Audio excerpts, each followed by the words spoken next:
All right, so I watched this video and it had me thinking that we all have been bamboozled by behavior, man. I'm starting to think these guys are geniuses, man. Think about it. They threw the anti-slugging, anti-tunnel stuff in our face, and we were all so outraged that we did not pay attention to what they slipped under the table, bro. And that's the pallet density changes. Now, I have been seeing comments in some of my videos about it. And the way I play, I really haven't felt it because I'm using just my main killers. You guys know I'm not using Skull Merchant anymore. I definitely won't be using Michael Myers. There's other killers in there that I just won't touch because of these changes already. They're already like gone. And I've been using more of the higher powered killers like Freddy. If you guys look at the stats, you'll see that Freddy was one of the most powerful killers, and Vecna, #1 killer as the most powerful. I've been trying to tell people this. Nobody's paying attention, man. You see the Japanese, I relate to these guys. They got the same vision I do. You guys know when we play Survivor and I get mad at people searching boxes? Did you know that the Japanese don't even do that, though? They prioritize the generators, and that's why they have a higher escape rate versus the world. Because the rest of the world is a bunch of weenies who are entitled, and if they don't like what's happening, they quit. And the Japanese, bro, there's honor there. They play, man. They play to win. Come on, guys. Anyway, so it had me thinking, behavior slipped the pallet density changes under the table, knew that it would probably ruin the game, and what they're trying to do is get it to where it's 50-50, right? Killer versus survivor instead of 60-40 the way they claim. And I think this went overboard. And Scott Junn right here, I like the video he made. Like, I know we always talk trash about some of the takes they have, but this is a really good video and he makes sense, bro. He's not going to play killer because of it. Let's watch the video, man. Make sure you guys drop a like on today's video. Damn it, behavior. What'd you guys do, bro? You broke your own damn game and no one's outraged about it. And he did say in this video, he wished more people said a lot more about it, right? So here we are. First video, you guys know I set the tone. Behavior just killed DBD, and you don't know it. I think that's going to be the title of the video.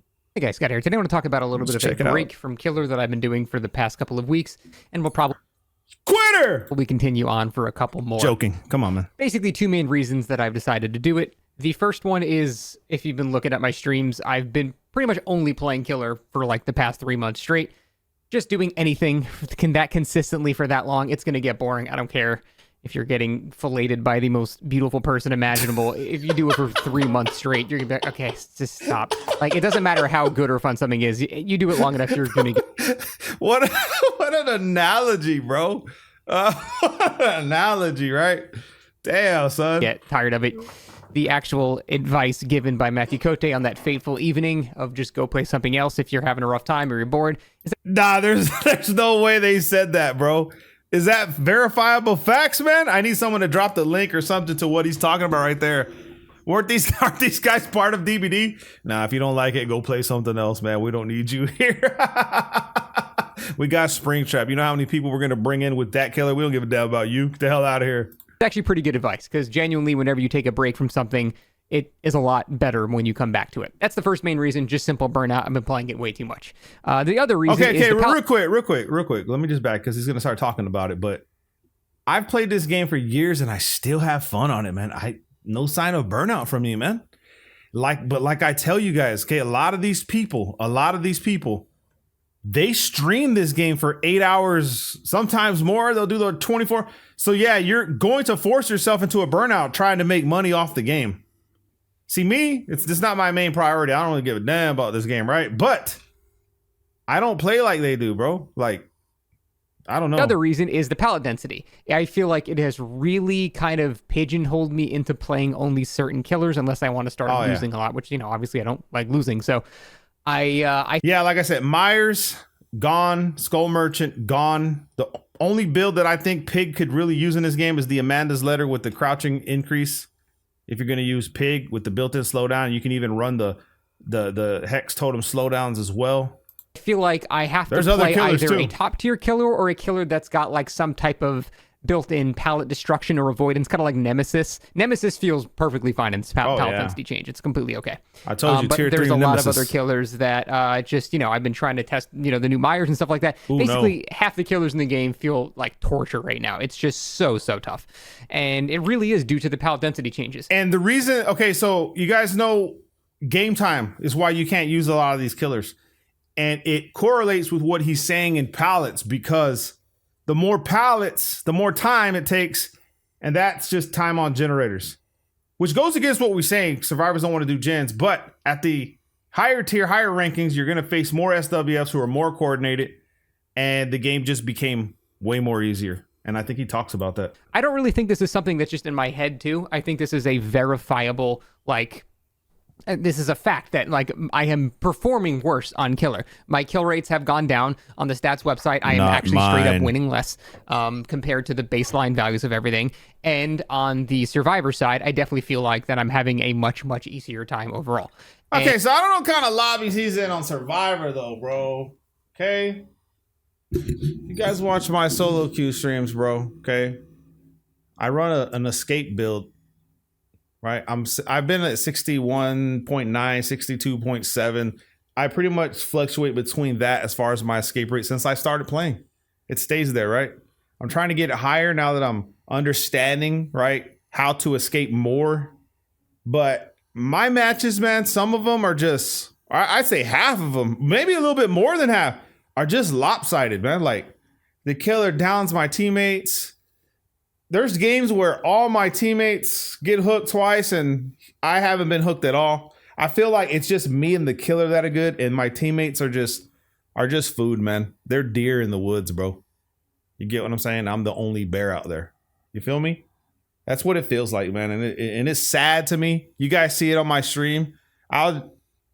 It's frustrating, but I do have an escape build for that, man. Like it becomes a hatch off, what they call.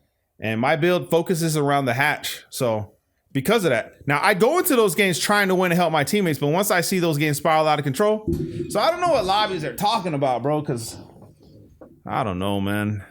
And it's not like I mysteriously just got better at Survivor out of nowhere. I'm like, oh man, I feel like I'm running these killers for a lot longer. I'm doing a lot better now. It's like, oh man, I really just must have watched a comp game and now I just downloaded all the correct ways to put. No, it's just the game got easier for me. As much as I would love to delude myself into thinking that I just suddenly became extremely good at the game on the Survivor side at the very least.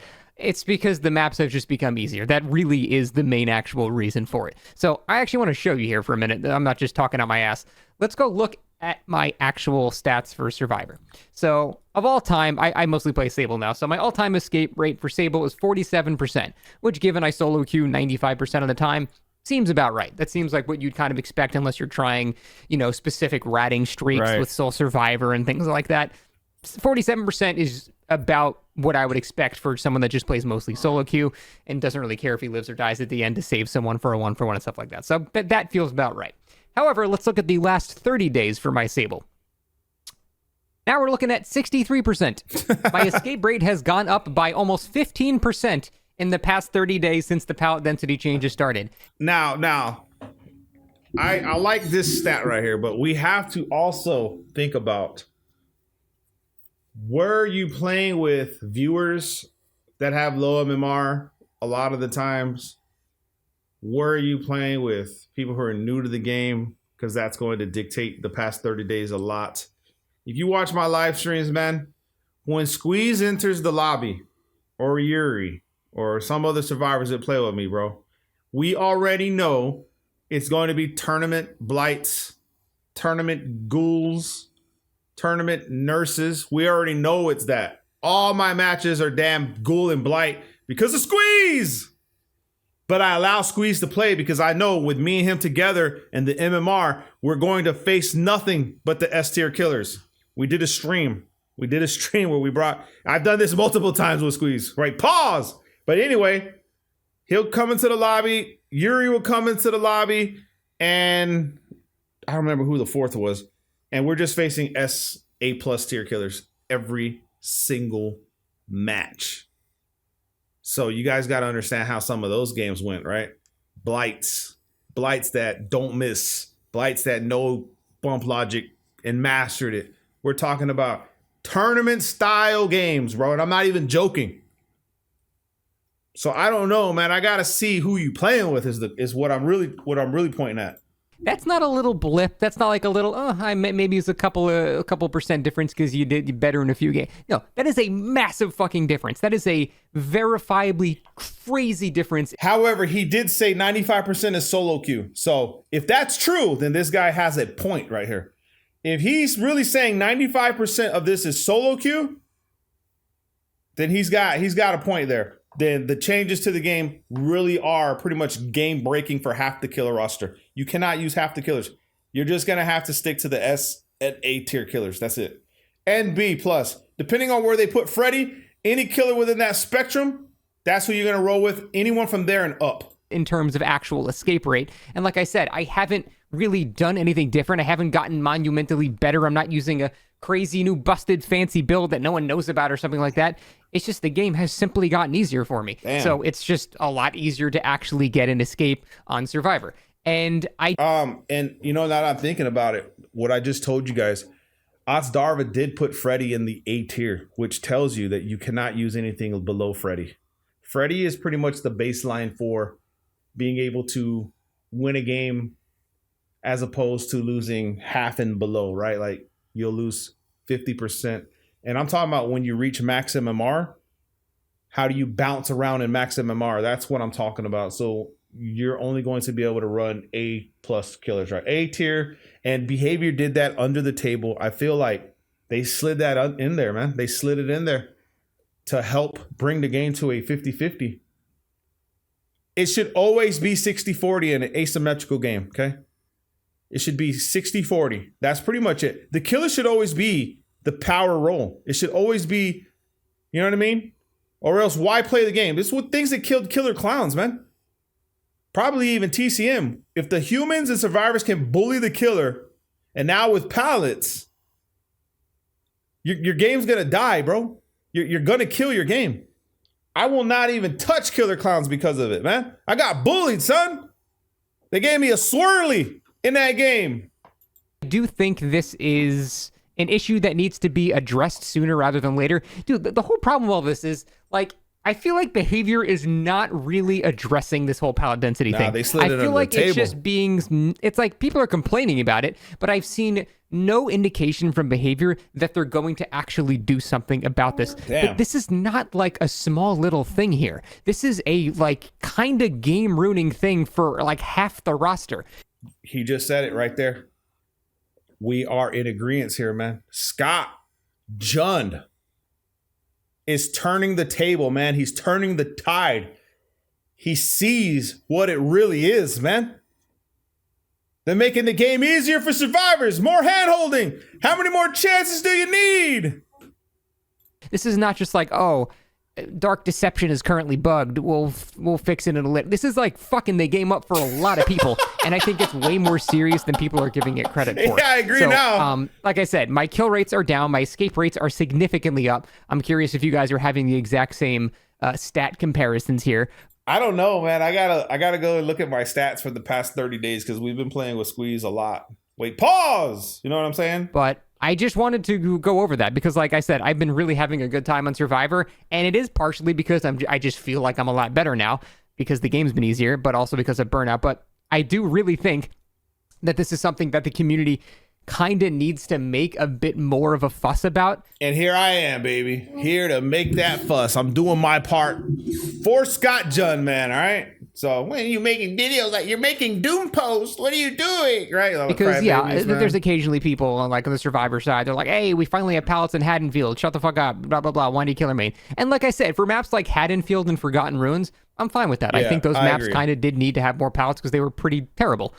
But dude, there are so many maps now that have the most insane busted setups that did not need it. They have changed maps that like weren't even listed in the maps that were changed. They have added like double pallet tiles to so many maps. Print. Not to mention, we have the crazy map waiting right now that basically makes it so you only see the 7 or 8 busted maps in the same rotation over and over again. Yeah, bro. It's just causing a lot of Hold on, man. I want to know in the comments, all right? In the comments, I'm going to list off the maps that I see more than anything else, man. Okay, I'm gonna list them off right now, and I want you to tell me if I'm on point. Okay. First one is Hawkins, bro. I feel like I live at Hawkins. Leary's is the next one. Red Forest for sure. I kind of see the meat plant. It's more like a 1 out of 10, 1 out of 9. But I'm starting to see a lot more old school Garden of Joy, right? Seeing that one. What else, man? There's Hawkins, Leary's, Red Forest, Garden of Joy. I rarely see Area Crows, man. It's more just, I've been seeing a little rotation of Midwich, man. Midwich. But I ain't know from you guys, man. What are you seeing the most, bro? I'm going to say Leary's is going to be number 1 and Hawkins, bro. 1 and 2. Leary's and Hawkins comes back more than any other match. I could load up the game right now while I'm recording, and I bet my first match is either Leary's or Hawkins, bro. Necessary upset on the killer side. So that is the main reason I've been having a killer break here. Burnout and the actual map changes and map waiting have just been an absolutely miserable experience for me that I just simply don't. Bring back the map offerings, man. Bring them back. We need the map offerings, okay? We just need them because when behavior is in control, you have to understand that a hacker exposed behavior for what they do. So if you have a killer that's like an A or S tier killer, right? They're going to put you on harder maps, man. They're going to put them in your face. If you go on a little win streak, they're sending you to Garden of Joy or Red Forest, man. It's the game's way of trying to get you to lose.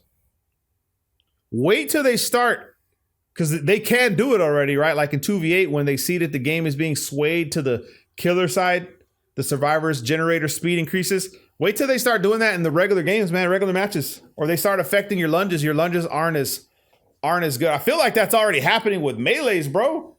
You'll miss sometimes. Don't want to deal with. Feel like it's on purpose. Hope in time, sooner rather than later, behavior realizes how overkill they went on a lot of these systems. Yep. And, like I said, don't tone it back on like Haddonfield and don't tone it back on like Forgotten Ruins. But like, why are we having Father Campbell's Chapel and Cortes Prentice Island? Why are we adding more pallets to those maps? Like, what fucking why? It's just mind-blowing. So I don't want them to just do the thing where they introduce a potentially good thing, but then they overkill it, and then instead of tinkering it, they just go, we're sorry, and then they just throw it in the trash. It's like, no, commit to it, but just do it correctly. Pick the right things, pick the right maps. Wait, but he also said back when they were trying to introduce the anti-tunnel, anti-slugging changes, right, that went crazy, that he supported the idea. So what is it, man? Like, how do we support that, but we don't support, like, I don't know, man. It's all over the place, bro. It's just the game's being ruined. It's have these changes and we can go from there. Because right now the game just feels not good as killer at all, and I'm not ashamed to sugarcoat that.